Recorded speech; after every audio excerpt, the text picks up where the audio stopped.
বিষয়টি সরকার আজ পর্যন্ত নিশ্চিত করতে পেরেছে। সরকার যে কার্যক্রম করতেছে তার সাথে কিন্তু আমাদের সংখ্যালঘু হিন্দু সম্প্রদায়ের ওপর স্বাধীনভাবে বাঁচতে পারি এই নিরাপত্তা নিশ্চিত করতে হবে। কোথায় কোথায় হিন্দু সম্প্রদায়ের আক্রমণ মত করতে হবে না।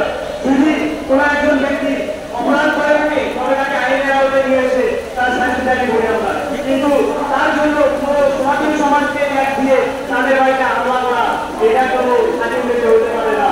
স্বাধীন দেশে আমরা সবাই স্বাধীন করেছি, আমরা বাঁচতে চাই। তো আমরা সরকারের কাছে আপনারা যুক্ত